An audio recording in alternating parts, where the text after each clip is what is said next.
security uh, lecture, and in that lecture I am going to discuss about number theory. So before going into the detail about the number theory, I am supposed to discuss about the objective and outcome of the number theory. So let's have a look what will be the objective and learning outcome of the number theory. Number theory plays an important role in encryption algorithm because it is the practice of encryption mean to say to hide information. So it will convert some secret information into the not readable text. So many tools will be used like primes, divisors, congruences, Euler's function that are used in cryptography for security purpose. So, why number theory is used in order to define the relationship between various numbers that are not that are supposed to be ignored, but we are supposed to make them important by providing a relationship between those numbers. So, in this way, I am going to discuss about the number theory in cryptography. So next is a little introduction about uh, number theory. Will introduce finite fields. Finite fields means number of fields that can be counted of increasing importance in cryptography, that is AES algorithm, elliptic curve, idea, public key, that will be concerned. Number theory is concerned with the algorithms that we are going to apply. Next is concern operations on the numbers. What are the various operations that one use while operating on the numbers? So where what constitutes a number and the type of operations varies considerably. Types of formulas, types of uh, arrangement that must be performed. It depends on the content, what type of content I am represented with. Next is start with the concepts of groups, rings, fields, and from the abstract algebra. So these are basically groups, rings, fields. These are the terms that you have already studied in the maths class if you have attended the same. So it is the part of the mathematical calculation, and it is the part of the uh, abstract algebra that is there in the mathematics. So finite fields have become increasingly popular in cryptography, and a number of cryptographic algorithms that they rely heavily on the properties of the finite field. For example, such as AES, elliptic curve, idea is also an algorithm. Next, public key algorithms. Next is groups, rings, and fields. These are the fundamental elements of the abstract algebra, which is concerned with the sets on those whose elements which we can operate algebraically by providing the sets. So first we are supposed to talk about the group. So group, as the name implies group, there will be set of elements that will be there, or set of numbers that will be there in the group with some operation whose result in the set, who also in the set, that is closure. If you remember, we have studied in the you have studied in your discrete mathematics about the closure properties, about the number theory, about what is group, what is uh, finite field. So all these you might have studied in discrete mathematics subject in the last semester. So there are various laws that you are supposed to remember while applying any mathematical formula. So these are, as first is associative law. What is associative law? A dot B, and there is a square bracket, dot C is equal to A dot, then B and dot C are having the square bracket. So this is the interpretation of the associative law. How the numbers are associated in this formula, and it has identity E, that is E dot A is equal to A dot E, it is equal to A. It has inverse, A of inverse, that is A dot A inverse is equal to E. And if it is commutative law, then it forms an abelian group. So There are some important concepts in algebra, starting with the group. So, in abstract algebra, we are concerned with set on whose elements we can operate algebraically. Okay? That is, we can combine two elements of the set to obtain the third element of the set. Now, what does that mean? Let's say we are going to perform operation of just wait, sorry for the disturbance.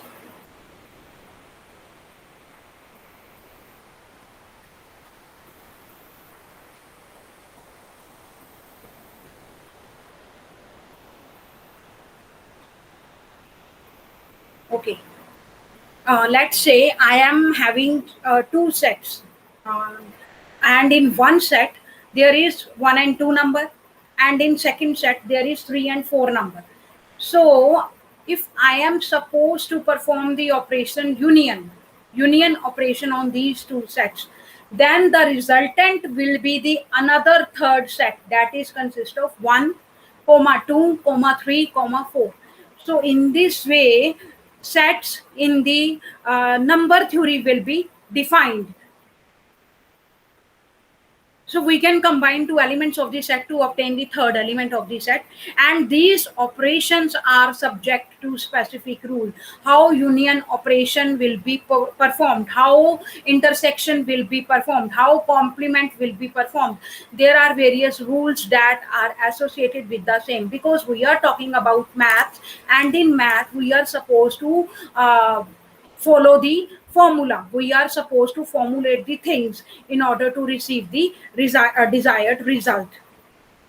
So we define which define the nature of the set. So a group is such a set with properties listed above. That is, a group is having the properties that obeys associative law, commutative law, and we can represent the group as this G.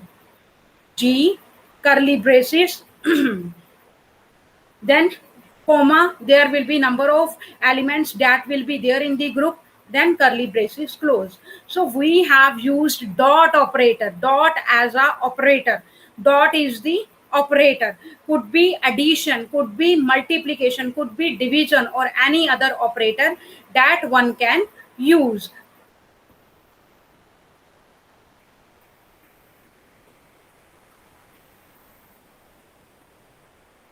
So a group can have finite number of elements. Why finite number of elements? Finite mean to say we can count the number of elements in the set, or it may be infinite. It might be the case that 1 to infinity that lies in the group. Note that integers, that is either positive, negative, or zero value, using addition form an infinite abelian group.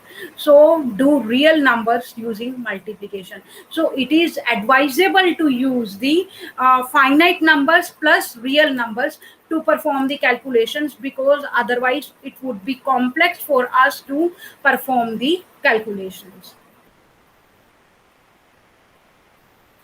Next is there is the type of group that is available, that is cyclic group. Now what is cyclic group? It defines exponentiation as repeated application of the operator.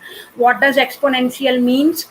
There is a power to something, a raised to power 3, a raised to power 4, which means a could be multiply 4 times, a could be multiply 3 times, and its identity could be E is equal to A raised to power 0, and anything raised to power 0 is equal to 1. So, what is the condition for a group to be cyclic? A group is cyclic if every element is the power of some fixed element. That is, B is equal to A raised to power K, and K could be holding any value from 0 to, there could be some, let's say I am defining limit, it is 20 up to 20 for some A and every B that is present in the group. So this will be the expression that I am going to use, that is B is equal to A raised to power K. So the cyclic group is concerned with exponentiation. So A is said to be the generator of the group. So, to define the exponentiation in the group as the repeated use of the group operator, we are mostly familiar with it being applied to multiplication, but it is more general than that. What is that? If the repeated use of the operator on some value a in the group results in every possible value that is being created, then the group is said to be cyclic because it is creating a cycle in that way. And it is a and a is a generator, or if it generates the group G. So next is ring. What is ring? Set of numbers will be there in the ring with two operations, additions and multiplications, which form an abelian group. With addition operation and multiplication, there will be properties that are being associated with the same. That is, it has a closure, it is associative, it is distributive over the addition. And how it could be distributed over the addition? That is, a multiplied by b plus c is equal to ab plus ac. If multiplication operation is commutative, it forms a commutative ring. So if multiplication operation has an identity and no zero divisor, it forms an integral domain. So ring, what does ring means? It is a set in which we can do addition, subtraction, a minus b is equal to a plus of minus b, then multiplication without leaving the set. So we denote a ring as this one, that is r, then comma, then plus operator, then comma, then dot operator. That is that we normally use for the multiplication. So with respect to the addition and multiplication, the set of all n square matrices over the real number form a ring. The set of integers with addition and multiplication form an integral domain. So there are, what is ring? Ring is the set of number. It has two operations, addition and multiplication, and it has some properties, that is closure, associative and distributive. So what holds true for commutative operation if it is applied on the ring? And that is, if multiplication operation is commutative, it forms a commutative ring. If multiplication operation has an identity and no zero divisor, then it forms an integral domain. Next is field. Field is also a set of numbers with two operations which form abelian group for addition, abelian group for multiplication ignoring zero. A ring, and it is having hierarchy with more axioms, more laws, that is group, ring, field. First was group, second was ring, and third was field. So lastly, define a field. In essence, a field is a set in which we can do addition, in which we can do subtraction, in which we can do multiplication and division without leaving the set. So division is defined with the rule that a divided by b means that a square bracket b is inverse. Obviously b is denominator, b is lying in the denominator, so b could be -1, b is inverse, that is, it means 1 by b. So a into 1 by b, which denote the field as f, plus and dot. So examples of the fields are rational numbers, real numbers, complex numbers. Note that integers are not a field since there are no multiplicative inverses except for the 1. So given any positive integer n and any non-negative integer a, if we divide a by n, we get an integer quotient q and an integer remainder r. So in modular arithmetic, we are only interested in the remainder. Remainder means to say that is left or residue after division by some modulus, and the results with the same remainder are regarded as equivalent. So two integers a and b are said to be congruent modulo n if a modulus of n is equal to b modulus of n. Next is divisors. say a non-zero number b divides a, if for some m have a which is having any expression, a is equal to mb, a b m, these are all integers, that is b divides into a with no remainder, denote this b divided by a and say that b is the divisor of the a. For example, 1, 2, 3, 4, 6, 8, 12, 24, all divided by 24. So we say that a non-zero b divides a if a is equal to m dot b for some m where a and b and m are integers. So next is modular arithmetic operation. How we can perform arithmetic mean to say simply plus minus addition subtraction, but with the help of modulus, modular arithmetic operations. So modular arithmetic is the clock arithmetic. It will be clock arithmetic. It uses the finite number of values and loops back from either end, either from the beginning end or from the ending end. Next is modular arithmetic is when we do addition, multiplication and modulo reduce the answer. So we can do reduction at any point, that is a plus b modulus of n is equal to a modulus of n plus b modulus of n into modulus of n. That is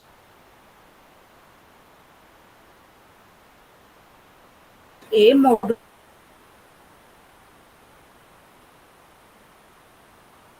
of n into b modulus of plus b modulus of n into the confine of some set of integers of the modulus n. So it uses a finite number of values, loops back from the either end whenever any need is there. So when reducing, we usually want to find the positive remainder after dividing by the modulus. For positive numbers, it means the normal remainder, because if there is the negative remainder, then it would not be easy for us to do the approximations.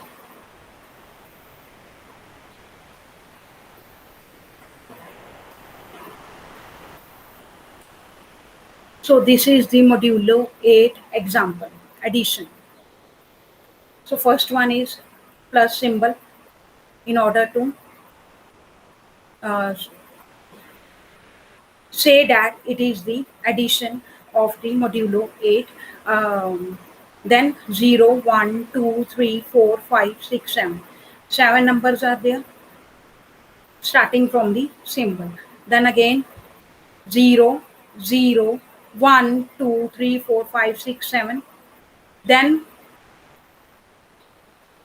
1, 1, 2, 3, 4, 5, 6, 7. Then again 0, because 0 is shifted. Then 2, 2, 3, 4, 5, 6, then 7, then 0, then 1.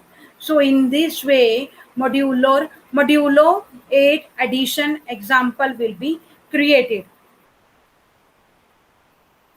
Just have a look at all the slides that I have discussed. I am giving you the time of 1 to 2 minutes.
So moving forward with modulo 8 addition,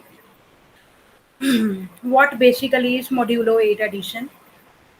One modulus of 8 is short for 1 modulo 8, and it can also be called 1 modulus 8. Modulo is the operation of finding the remainder when you divide two numbers. Therefore, when you ask what is 1 modulus of 8, it means what is the remainder when you divide 1 by 8.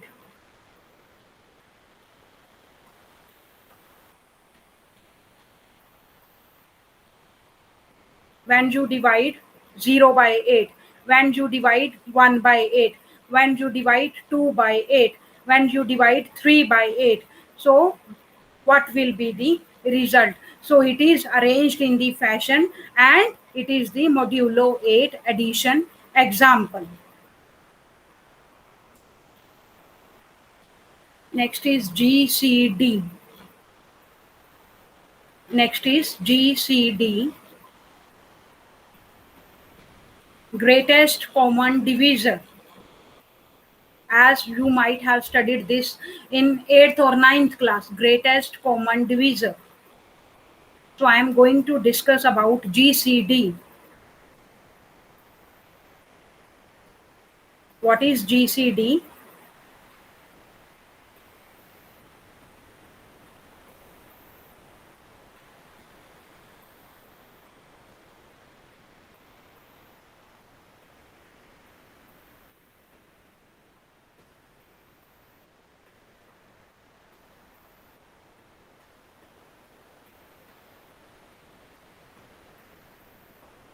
It is greatest common factor of two numbers is the largest number that divides them both.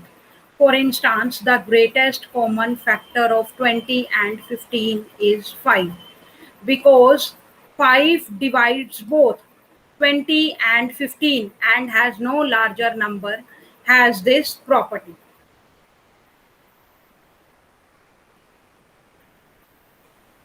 It is the concept of the mathematics. How do you find the greatest common divisor? Greatest common divisors can be computed by determining the prime factorization of the two numbers and comparing the factors. For example, to compute the GCD of 48 and 120, sorry, 180, I am giving you just an example. So we are supposed to find the prime factorization, that is 48 is equal to 2 raised to power 4 into 3 raised to power 1, and 180 is equal to 2 raised to power 2 multiply by 3 raised to power 2 multiply by 5 raised to power 1, and the UCD is then 2 into 3 into 5, which is equal to 2 raised to power 2, 3 raised to power 1, and 5 raised to power 0, which is equal to 12. So in this way, we are supposed to calculate the GCD. So you are supposed to brush up your math skills that you have studied in 12th standard. So it is the common problem in number theory. A GCD of A and B is the largest number that divide evenly into both A and B. That is, for example, GCD of 60, comma 24 is equal to 12. Now you are supposed to make the factorization. You can start making the factors of 60 starting from the short table. 2 30, 2 15. So 2 raised to power 2, then 30, then 3 10. So into 3 raised to power 1, then 10 raised to power 1. Similarly 24, 2 raised to 2, then 12, then 2 6 2 3. So 2 raised to power 3 into 3 multiplied by 1. So what will be the GCD in the end? 12. You can calculate the same. Let's say I'm going to give you the example. Here I am giving you the example. First of all, in 60, you are supposed to multiply it with 2. 2 30 the into uh, 2 15 the, then into 3 5 the, then into 5, 2 to the 4 3 the 12, 12 5 the 60. So similarly, I am going to create the 24 factorization of 24. 2 into 2 12, then 2 again 2, then 6 12, then 6, because 2 12 ka, then 2 6 ka, then 2 3 ka, then again it will be multiplied by 3. So this will be the case in both the cases. This will be the case in both the cases. 2 into 2 4, 4 3 ka 12, 12 5 the 60, and in 24 2 to the 4 to the 8 3 the 8 3 the 24. So in this way we are supposed to create the factorization, and in the end we are supposed to write the GCD, which is equal to 12.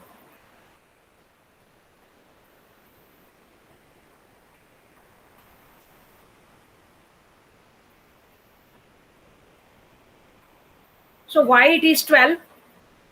Why it is 12? Here is 2, 2, 2, 2. So 2 into 2, 4. And here it is 3, it is 3. So 4, 3 the 12. So this is, in this way, we are supposed to calculate the GCD. It is a very easy process to calculate the same. So next is often want no common factor except 1, and hence numbers are relatively prime. For example, GCD of 8 and 15 is 1. We can calculate the same as well. GCD of 2 into 2 पे calculate किया तो 2 4, then 2 2, 2 to the 4 to the 8. Simply इसके तो 3 ही बन रहे हैं. So I can write it here, 2 to 4 to 8. Then 15, 3 into 5. So what is the, no common factor is there. So what is the GCD of 8 and 15? What is the GCD of 8 and 15? Into 1, it exists in both cases. Into 1. Into 1. So what will be the case? Only 1 is the answer. So hence 8 and 15 are relatively prime. But in cryptography, you are supposed to take the large number in order to protect the data from the attacks. Because if you are taking small number, it is very easy for me to detect the GCD of the number, and it is very easy for me to crack the operations that you have applied on the underlying technique. So you are supposed to take the largest factor number, mean to say the highest number in which complex calculations will be there, and you are supposed to select that largest prime number in order to get it applied on the cryptography technique. Why we are studying number theory? Why we are studying various mathematical terms? So that we can apply those terms to the cryptography, because in cryptography we require mathematical calculations, and in order to proceed with the mathematical calculations we are supposed to learn the basic concepts of the maths: grids, rings, what is field, what are sets, and what is GCD. In addition, there will be many more terms that we will discuss in the upcoming lectures. So what is GCD? You are supposed to take the largest prime number, and there are various rules to calculate the GCD in a quick manner, because there is the algorithm that is associated with GCD. So I will explain you in the upcoming lecture about the algorithm of the GCD. Now I am just telling you in the layman terms how you are supposed to calculate the GCD. But when you are supposed to use it for the cryptography principles, then you are supposed to choose the largest prime number, so that it is not easy for you to hack the underlying principle, or you can hack the easily the secret code of something that is being transmitted between the two communicating parties. So this was about the GCD, that is a common problem in number theory. GCD of AB of A and B is the largest number that divides evenly into both A and B. That is GCD of 60 and 24, as I told you earlier, is 12. And similarly, often want no common factors except one, and hence numbers are relatively prime. For example, GCD of 8 and 15 is equal to 1. That is how I told you, because no common factors are there, so only one common factor is there, so we are choosing it as 1. So hence 8 and 15 are relatively prime, and in this manner you are supposed to calculate what large number you are supposed to consider in order to be applied in the uh, cryptographic technique.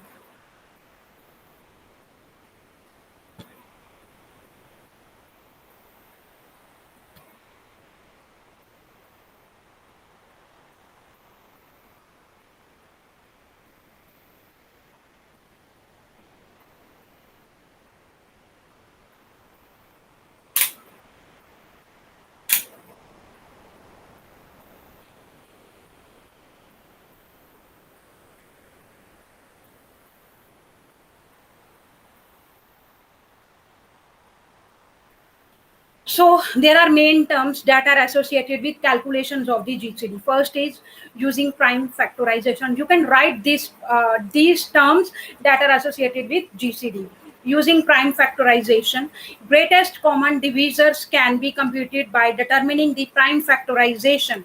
So basically, what is prime factorization? It is the decomposition of composite number into a product of the smaller integers. If these factors are further restricted to prime numbers, the process is called prime factorization. So it is greatest common divisors can be computed by determining the prime factorization of the two numbers and comparing factors. For example, to compute the GCD of 48 and 180, as I told earlier, 48 and 180, I am writing it here, 48 and 180.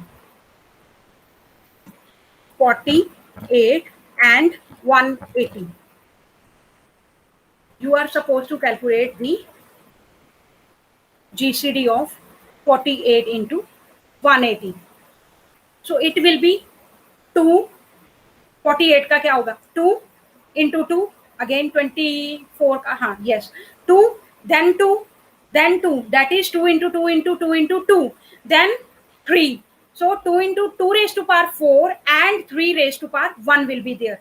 And similarly for 180 there will be 2 raised to power 2 into 3 raised to power 2 into 5 raised to power 1. So the GCD is then 2 raised to power minimum of 4 and 2 into 3 minimum of 1 and 2 into 5 minimum of 0 and 1. That could be 2 raised to power 2, 3 raised to power 1 and 5 raised to power 0, which is equal to 12. So it could be GCD prime factorization could be explained with the help of the Venn diagram. So Venn diagram, like if you have studied about the same in discrete mathematic graph, then you might know little details about the same. Venn diagram is you are supposed to create the circles, and in those circles you are supposed to write the numbers. You are supposed to write the numbers. First circle is containing 2 and second circle is containing 3, and in the first circle again there is 2 and in the second circle again there is 5. So in between the conjunction of two circles are containing three numbers, that is 2, 2 and 3. So that is why its GCD will be 12. 2 into 2 into 3, that is 12. So I already told you the basic fundamental behind the behind calculating the GCD. In the same manner, you are supposed to calculate the GCD of 48 into 180. So we can calculate it here as well. 2 into 2 into Just wait, I am enlarging it and I am just reducing its length. Okay, I think it is visible now. So 48, 2 into 2 into 2 into 2, because 48, then it will be 24, it will be 12, it will be 6, it will be 3, then into 3. So this is 48. Now I am calculating 180,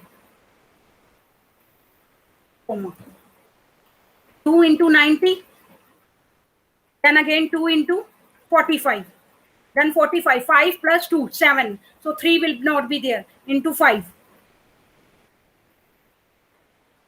45, 9 will be there, so 3, 3, 3, 15, then again 3, 3, 5, 3, 5, then again 5 will be there. Now you can calculate it. 2 into 2, 4, 4, 3, 12, 12, 3, 36, 36 into 5. Just wait, let me have a let me calculate the same. 36 into 5. Let me use the calculator.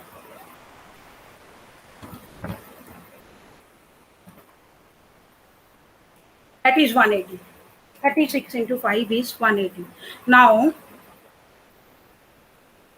you can see here what is the GCD of 48 and 180. 2 is there, yes. 2 is there, yes. 2, 2, 3. 2, 2, 3. 2, 2, 4. Because 2 is here, 2 is here. 2 is here, again 2 is here. 3 is here. Next 2 will be ignored. Then 3 is here, again 3 is here. So 2 into 2 into 3, which is equal to 12. So its GCD will be equal to 12. So this is also a very shorter number. You are supposed to select the more greatest prime number, so that it would not be easy for the hacker to calculate the complex calculations behind the scenes. So this was about GCD prime factorization. Now I am moving to next term.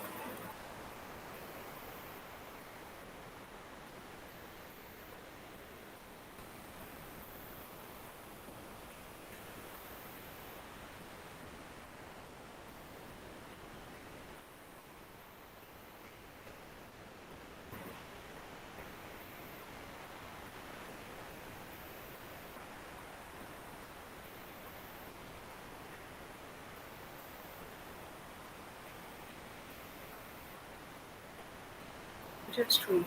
You can have a look at all the slides, all the content that I have already shared in this lecture. If you are having any query, you can ask me. I am giving you the time of 2 to 3 minutes.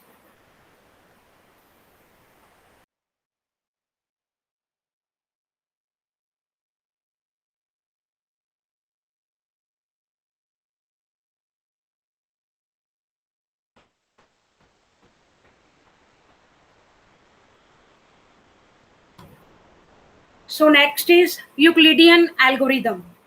That is also concerned with GCD. So what is Euclidean algorithm? It is an efficient way to find the GCD of any two prime numbers.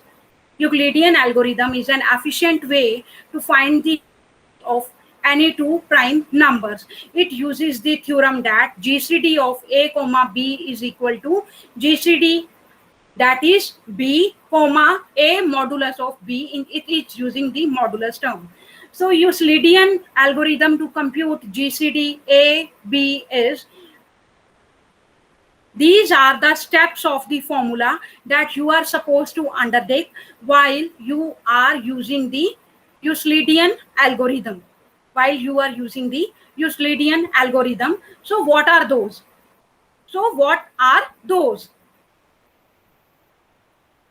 So it is the efficient method, and it is a variant in which the difference of the two numbers A and B is replaced by the remainder of the Euclidean division, that is also called division with remainder or a by b. So denoting this remainder as a modulus of b, the algorithm replaces a comma b by b comma a modulus of b repeatedly until the pair is d comma 0, where d is the greatest common divisor.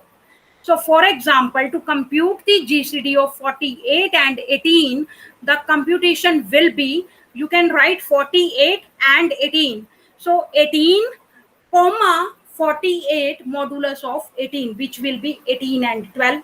Next, 12, 18 modulus of 12, which will be 12 comma 6. Next is 6 and 12 modulus of 6, which will be 6 comma 0. So this again gives GCD 48 and 18 is equal to 6. This is another way to calculate the GCD by using the algorithm for Euclidean algorithm. So in this way, you can calculate the GCD of the common factor. So this was all about today's lecture that was concerned with number theory, in which we have discussed rings, fields, sets, groups. Then in addition, we have done abelian group, and next we are doing GCD, that is greatest common factor. And in greatest common factor, we are using the Euclidean algorithm so that we can calculate the GCD by some alternative method. So this was all about today's lecture. If you are having any query, you can ask me, and you can refer to the William Stalling book for the complete understanding of the topic that I have discussed so far. It is the book by William Stalling. It is available in our library. You can get it issued from the library. So next is today's MCQs that are concerned with the today's lecture. First is, if A divided by B and B divided by C, then A divided by C, what is that? Either it is true or false. Then GCD of AB is same as GCD of A, modulus of A and B. That is true or false. Then calculate the GCD of this number and this number using Euclidean algorithm. And in the end, you are supposed to write the actual result.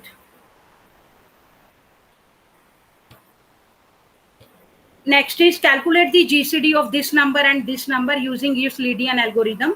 Either it is 11, 12, 8, 6. You are supposed to tick any one answer. Next is calculate the GCD of this number and this number using Euclidean algorithm. That is 13, 12, 17 or 7. So what is 11 modulus of 7 and minus 11 modulus of 7? 4 and 5, 4 and 4, 5 and 3, 4 and minus 4. So which of the following is a valid property for concurrency? A is equal to B modulus of n if n slash A minus B, or second representation, that is A is equal to B modulus of n implies B is equal to A modulus of n. Next is A is equal to B modulus of n and B is equal to C modulus of n implies A is equal to C modulus of n. Or eighth question is, if A modulus of n plus B modulus of n into modulus of n is equal to A plus B modulus of n. True or false? So next is, if A modulus of n minus B modulus of n is equal to B minus A into modulus of n. Either it is true or false. It is true. Next is 11 raised to power 7 modulus of 13 is equal to what? So this was all about today's lecture. If you are having any query, you can ask me. Just do this quiz before leaving the lecture. Do this quiz.